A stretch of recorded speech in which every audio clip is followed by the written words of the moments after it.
বিসমিল্লাহির রহমানির রহিম। সুপ্রিয় শিক্ষার্থী, আসসালামু আলাইকুম। আশা করি সবাই ভালো আছো। আজকের অনলাইন ক্লাসে আমি তোমাদেরকে স্বাগত জানাচ্ছি। আমি তোমাদের ম্যাডাম ফারজানা সুলতানা। তো তোমাদের ক্লাসটা শুরু করার আগে আমি একটা জিনিস মনে করিয়ে দিতে চাই, সেটা হচ্ছে তোমরা প্রত্যেকে ঘরের বাহিরে বের হলে অবশ্যই মাস্ক ইউজ করবে। মাস্ক ব্যবহার করে তারপরে তোমরা ঘর থেকে বের হবে এবং যখনই প্রয়োজন হয় সাথে সাথে তোমরা সাবান দিয়ে তোমাদের হাত ওয়াশ করবে এবং স্যানিটাইজার ইউজ করবে। যদি সাবান না থাকে সবচেয়ে ভালো হয় যে কোনো সাবান দিয়ে হাত ধুতে পারবে, কোনো সমস্যা নেই। কিন্তু বাহিরে বের হলে একটু পরপরই হাতটা জীবাণু মুক্ত রাখার জন্য স্যানিটাইজার ইউজ করবে যদি সাবান বা পানি না পাও, ঠিক আছে? এবং অযথা চোখ নাক মুখে হাত দিবে না। এটা সবাই জানো, কিন্তু তারপরেও একটু মনে করিয়ে দেয়া আর কি, কারণ আমরা অনেক কিছুই জানি কিন্তু অনেক সময় আবার ভুলে যাই। অনেকেই দেখি মাস্ক ইউজ করে না।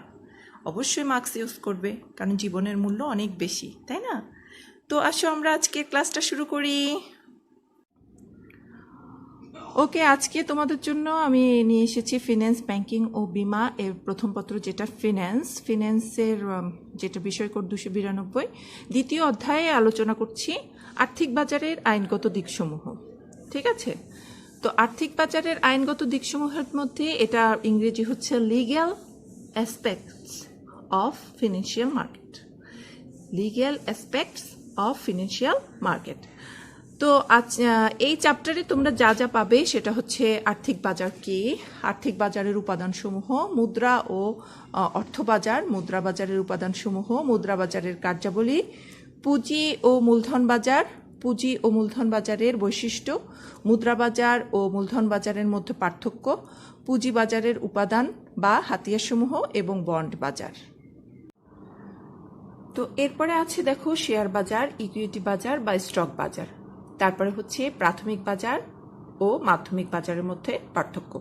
তো এই জিনিসগুলো যেগুলো আমি বললাম সেটা হচ্ছে দ্বিতীয় অধ্যায়ের প্রথম অংশে তুমি এগুলো পাবে, এবং দ্বিতীয় অংশে যেটা পাবে সেটা হচ্ছে আইনগত দিকসমূহ বা লিগ্যাল অ্যাসপেক্টস। তো আমি কিন্তু আজকে এই দ্বিতীয় অংশ নিয়েই আলোচনা করব, ঠিক আছে? এই দ্বিতীয় অংশে যে আইনগত দিকসমূহ আছে সেগুলো। তো প্রথম অংশে আমরা কি দেখেছিলাম? দেখো, প্রথম অংশে আমরা এগুলো পেয়েছিলাম। হ্যাঁ, এগুলো তোমরা বইতে পাবে এবং ভালোভাবে পড়ে ফেলবে।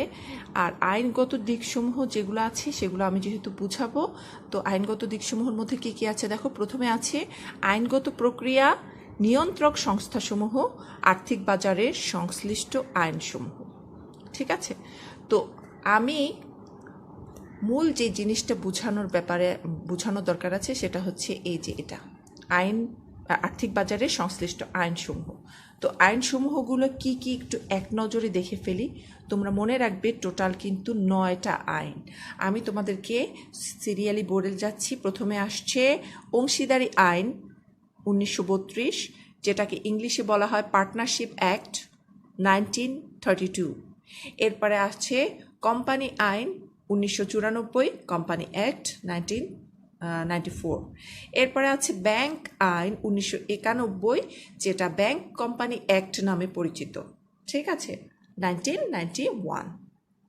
নাম্বার 4, আর্থিক প্রতিষ্ঠান আইন 1993, ফিনান্সিয়াল ইনস্টিটিউশন অ্যাক্ট 1993। বুঝতে পেরেছ? এরপরে আছে মানি লন্ডারিং প্রতিরোধ আইন 2002, মানি লন্ডারিং প্রিভেনশন অ্যাক্ট 2002। এরপরে আছে বৈদেশিক বিনিময় নিয়ন্ত্রণ আইন 1947, যেটাকে ইংলিশে বলে ফরেন এক্সচেঞ্জ রেগুলেশন অ্যাক্ট 1947। তারপরে আছে হস্তান্তরযোগ্য দলিল আইন 1881, নেগোশিয়েবল ইনস্ট্রুমেন্ট অ্যাক্ট 1881। এটা ফাঁকে তোমাদেরকে একটা জিনিস আমি বলে ফেলি, আমার এই ক্লাসের ভিডিওগুলো তোমরা সরাসরি ইউটিউব চ্যানেলে এসে দেখলে তোমরা খুব ক্লিয়ার দেখতে পারবে। আমার ইউটিউব চ্যানেলের নাম হচ্ছে ফারজানা সুলতানাস অনলাইন ক্লাস, ঠিক আছে। এবং উপরে যে লোগোটা আছে সেটা হচ্ছে Farzana accounting online class with Farzana ma'am, accounting online class with Farzana ma'am. এবং ছবিটা দেয়া আছে আগ্রাবাদ মহিলা কলেজের, ছবিটা দেয়া আছে। তারপরে আরেকটা জিনিস বলে ফেলি, তোমার সবচেয়ে যেটা উপকার হয় তোমাদের জন্য, আমি যখনই যে কোনো ক্লাস দিব সাথে সাথেই তোমরা নোটিফিকেশন পাবা। সেটা হচ্ছে তোমরা যে সাবস্ক্রাইব লেখা আছে আমার চ্যানেলের পাশে, সেই সাবস্ক্রাইব লেখাটার উপরে প্রেস করো, তাহলে সাবস্ক্রাইবড হয়ে যাবে। এবং পাশে একটা দেখবা ঘন্টার মতো একটা চিহ্ন আছে, এটাকে বেল আইকন বলে। এই জিনিসটাকে চাপ দিয়ে রাখবে, তাহলে তুমি নোটিফিকেশন পাবা। যখনই আমার ক্লাস আসবে সাথে সাথে তুমি নোটিফিকেশন পেয়ে যাবা, এবং সেটা কি করবা, ইউটিউবে এসে দেখতে পারবে। আর আমি যখনই এটা ফেসবুকে এটা পোস্ট করি, ফেসবুকে কিন্তু এত ভালোভাবে শব্দও শোনা যায় না এবং ক্লাসটাও খুব ভালোভাবে দেখা যায় না। তো এইভাবে তোমরা জিনিসটা অ্যাপ্লাই করলে ভালো হয়, ঠিক আছে। তো আমরা আইনটা আর একটু এক নজরে দেখে ফেলি। দেখো এখানে 7টা আছে, আরও 2টো আইন আছে।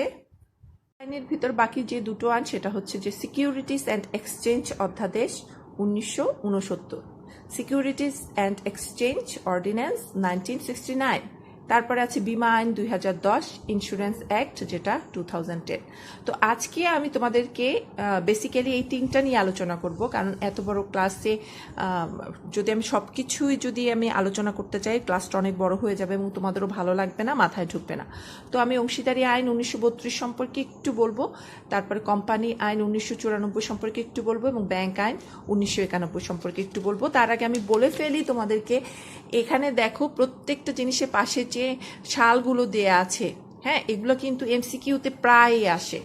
হ্যাঁ, এগুলো কিন্তু খুবই গুরুত্বপূর্ণ। এই 9টা আইন একেবারে মুখস্থ করে ফেলবে সাল সহ।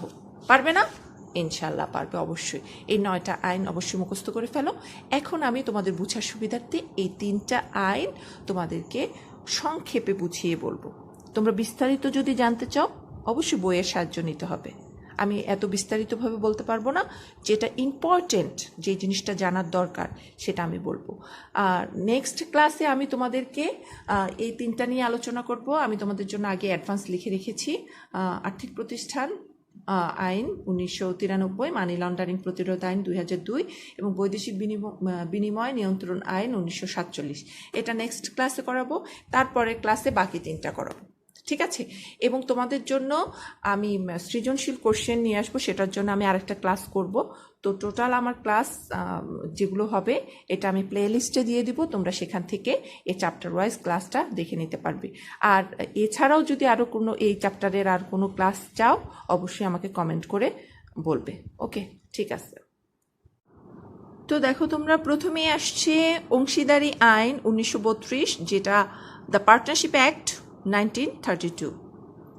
তো এই জিনিসটা তোমরা কিন্তু জানো যে অংশীদারি ব্যবসাটা কি। অংশীদারি ব্যবসার জন্য যে আইন সেটাই হচ্ছে অংশীদারি আইন। তো আমরা জানি যে অংশীদারি ব্যবসাটা হচ্ছে 1932 সালের আইন অনুযায়ী 2 বা ততোধিক ব্যক্তি, হ্যাঁ, স্বেচ্ছায় প্রণোদিত হয়ে কোনো বৈধ ব্যবসায় যখন মুনাফা অর্জনের উদ্দেশ্যে কোনো বৈধ ব্যবসা পরিচালনা করে, তাকে আমরা এক কথায় কি বলবো, অংশীদারি ব্যবসা বলবো, ঠিক আছে। আরেকটু ক্লিয়ার করে ফেলি, কারণ অংশীদারি ব্যবসার মূল ভিত্তি হচ্ছে চুক্তি, আমি সেটাই বলি নাই, আরেকটু বলি। 2 বা ততোধিক ব্যক্তি স্বেচ্ছায় প্রণোদিত হয়ে যখন কোনো বৈধ ব্যবসা চুক্তির ভিত্তিতে মুনাফা অর্জনের উদ্দেশ্যে পরিচালনা করে, তাকে কি বলে, অংশীদারি ব্যবসা বলে। তো এটা তো আমরা সবাই জানি, তোমরাও জানো। তো এই অংশীদারি ব্যবসায়ের জন্য যে আইন, সেটাই হচ্ছে কি অংশীদারি আইন। ব্যবসা করব কিন্তু আইন মানবে না, তা তো হবে না, তাই না। এই আইনটা কোন সালের? 1932 সালের। স্ক্রিনে তোমরা দেখতে পাচ্ছ এখানে অংশীদারি ব্যবসায়ের পরিচালনা, অংশীদারদের অধিকার ও দায়িত্ব নির্দিষ্টকরণ, মুনাফা বন্টন, তৃতীয় পক্ষের সাথে অংশীদারদের সম্পর্ক, নতুন অংশীদার গ্রহণ, পুরাতন অংশীদারদের অবসর, প্রতিষ্ঠানের বিলোপ সাধন প্রভৃতি যাবতীয় বিষয়ে সুস্পষ্ট নির্দেশনা দেয়া হয়েছে 1932 সালের এই আইনটিতে। এবার বুঝছো তো অংশীদারি আইন কেন দরকার? তো অংশীদারি ব্যবসা পরিচালনার জন্য কিভাবে পরিচালনা করবে? ইচ্ছামতো তো আর করতে পারবে না। তারপরে অংশীদারদের কিভাবে অধিকার এবং দায়িত্ব সুনির্দিষ্ট হবে, দায়িত্বটা কি থাকবে সেটা সম্পর্কেও বলে দেওয়া আছে। মুনাফা কিভাবে বণ্টিত হবে সেটা সম্পর্কেও বলে দেওয়া আছে। তৃতীয় পক্ষের সাথে অংশীদারদের কিভাবে সম্পর্ক স্থাপন করতে হবে সেটাও বলে দেওয়া আছে। সেম নতুন অংশীদারদের গ্রহণ, পুরাতন অংশীদারদের অবসর, বিলোপ সাধন, এগুলো সব কিছুই আছে। তাহলে বুঝতে পেরেছ যে অংশীদারি ব্যবসায় 1932 সালের এটা কেন দরকার। তারপরে আরেকটা জিনিস বলি তোমাদেরকে, সেটা হচ্ছে তো এখানে দেখো অংশীদারি ব্যবসায়ের কিছু বৈশিষ্ট্য দেওয়া আছে, ফিচার্স অফ পার্টনারশিপ বিজনেস। তো বৈশিষ্ট্য সম্পর্কে কিন্তু জানতে পারলে কিন্তু সুবিধা আছে, সংজ্ঞাটাও মনে থাকে এবং আইনটাও মনে থাকে। তো এখানে দেখো প্রথমে আসছে চুক্তিবদ্ধ সম্পর্ক, অর্থাৎ চুক্তি অংশীদারি ব্যবসায়ের মূল ভিত্তি। এরপরে হচ্ছে সদস্য সংখ্যা, অংশীদারি ব্যবসায়ের ক্ষেত্রে কমপক্ষে 2 জন এবং সর্বোচ্চ 20 জন, এবং ব্যাংকিং ব্যবসায়ের ক্ষেত্রে নর্মালি আর কি, যে নর্মালি অংশীদারি ব্যবসায়ের ক্ষেত্রে কমপক্ষে কিন্তু সদস্য সংখ্যা 2 জন এবং সর্বোচ্চ 20 জন, এবং ব্যাংকিং ব্যবসায়ের ক্ষেত্রে সর্বোচ্চ কিন্তু 10 জনে সীমিত রাখা হয়।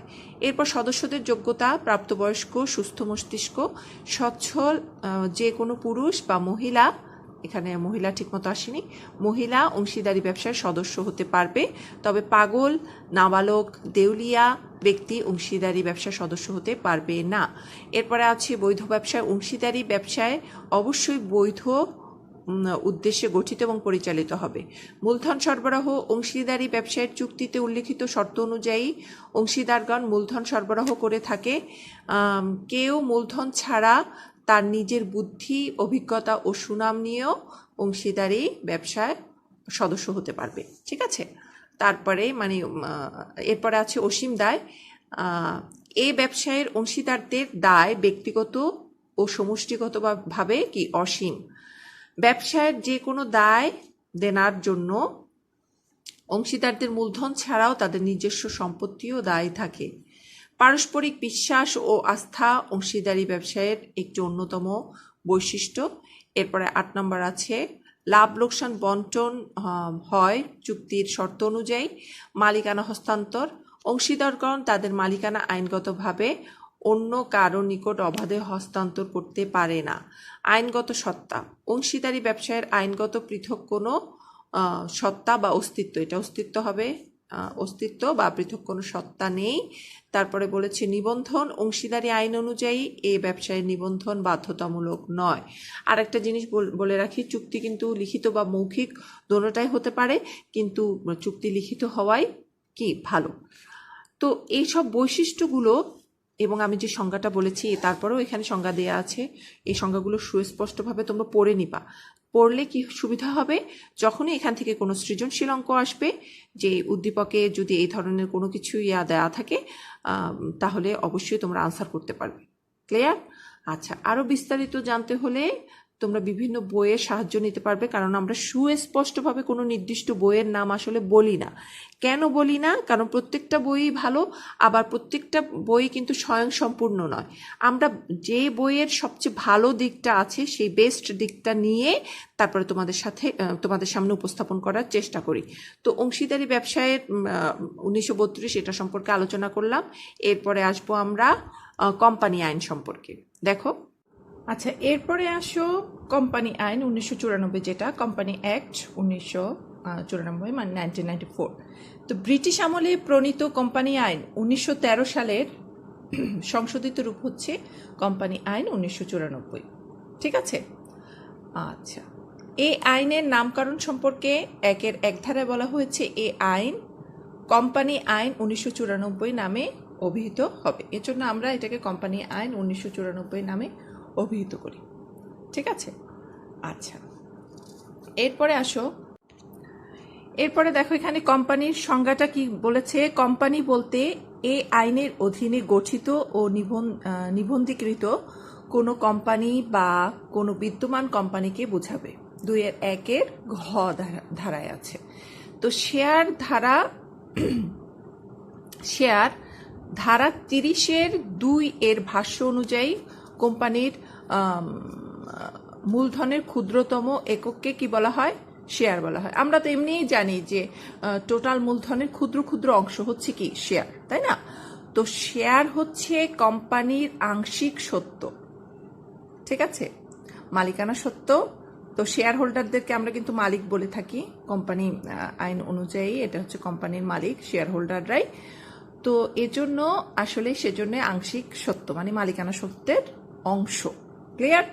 তারপরে দেখো, মূলধন কোম্পানির মেমোরেন্ডামে বর্ণিত ক্ষমতা অনুসারে কোম্পানির শেয়ার বিক্রি করে ব্যবসায়ের জন্য যে অর্থ সংগ্রহ করে তাই কোম্পানির মূলধন বা কি? পুঁজি। আচ্ছা, এখানে আরেকটা জিনিস দেওয়া আছে, মূলধন বাজারের সাথে কোম্পানির সম্পর্কিত বিষয়। ঠিক আছে? শেয়ার ইস্যুর উপর প্রাপ্ত প্রিমিয়ামের প্রয়োগ, যেটা ধারা 57-2 বলা হয়েছে।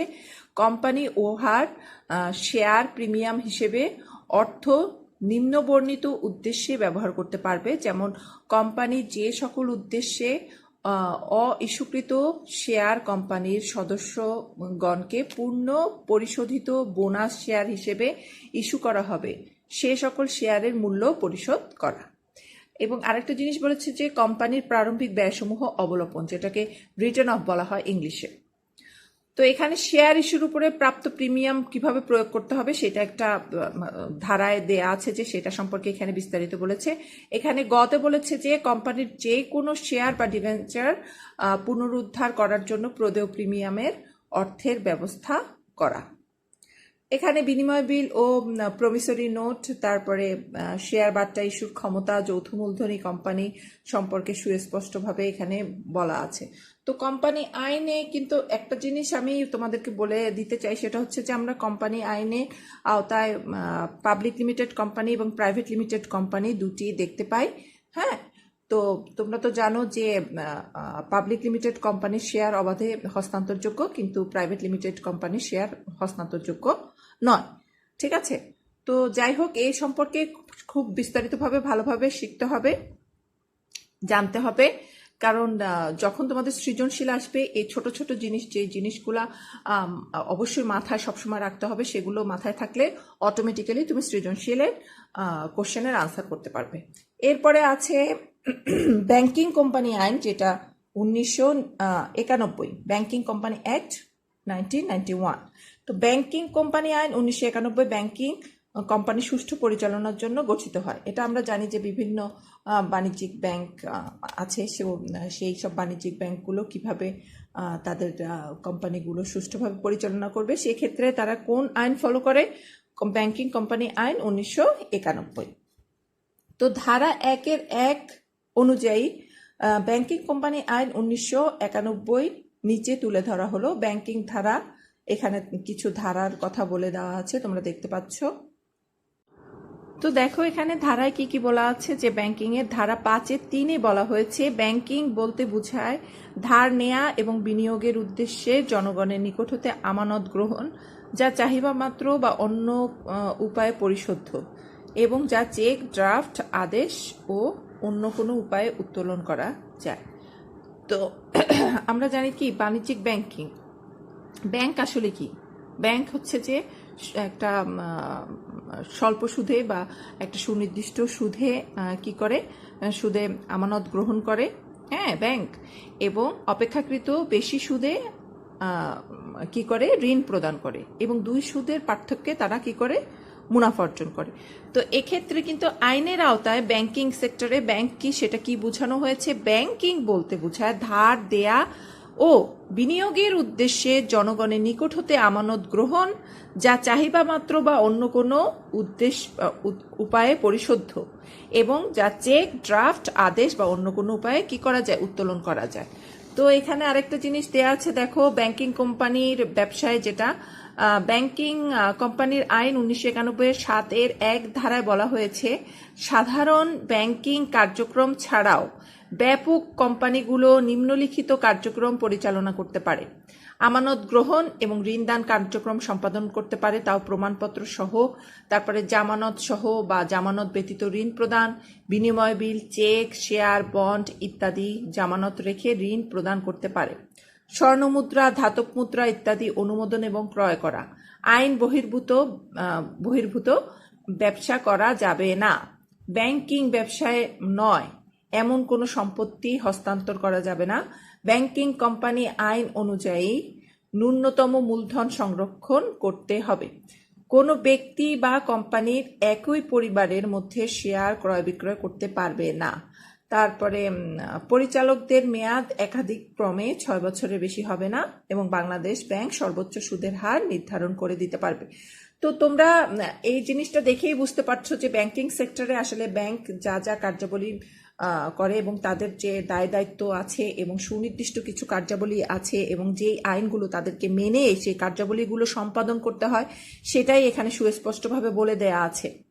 তো ব্যাংকিং কোম্পানির আইন যেহেতু 1991 সালের আইন দ্বারা প্রণীত, সেখান থেকেই কিছু সারসংক্ষেপ এখানে তুলে ধরা হলো। তো আজকে আমরা কি কি পড়লাম বলো তো? অংশীদারি ব্যবসা পড়লাম, আরেকটু রিভিউ করি আমি। দেখো এখানে আছে যে অংশীদারি ব্যবসাটা পড়লাম, ঠিক আছে। তারপরে পড়েছি কোম্পানি আইন, তারপরে পড়েছি কি ব্যাংকিং কোম্পানি আইন। এই প্রত্যেকটা জিনিস আমি কিন্তু এই পেজের স্থিরচিত্র দিয়ে দিব ভিডিও শেষে, তোমরা ভালোভাবে এটা পড়ে নিতে পারবে। এই প্রত্যেকটা জিনিস কিন্তু খুব ভালোভাবে তোমাদেরকে দেখতে হবে। এজন্যই দেখতে হবে যখন তোমাদের উদ্দীপকে কিছু জিনিস তুলে দেওয়া হবে, তখন কিন্তু তোমরা ধরতে পারবে না যদি এগুলো ভালোভাবে না পড়ো, ঠিক আছে। তো নেক্সট ক্লাস আমি বাকি 3টা নিয়ে আসবো, তারপরের ক্লাস আমি আরও বাকি 3টা নিয়ে আসবো এবং এরপরে আমি এই চ্যাপ্টার থেকে তোমাদেরকে সৃজনশীল প্রশ্ন দেব। হ্যাঁ, তোমরা বাসায় বসে বসে খুব ভালোভাবে শিখতে পারবে। তো নেক্সট ক্লাসে দেখা হবে। যাবার আগে আবারও বলছি, আমার চ্যানেলটি সাবস্ক্রাইব করো এবং পাশে থাকা বেল আইকনটি প্রেস করে রাখো। আর যারা সাবস্ক্রাইব অলরেডি করে ফেলেছো তাদেরকে অসংখ্য ধন্যবাদ, তোমাদের সমস্যা হবে না। আর যখনই আমার ভিডিও আসবে তোমরা নোটিফিকেশন পাওয়ার জন্য অবশ্যই কিন্তু সাবস্ক্রাইব করতে হবে। ওকে, নেক্সট ক্লাসে দেখা হবে। আল্লাহ হাফেজ।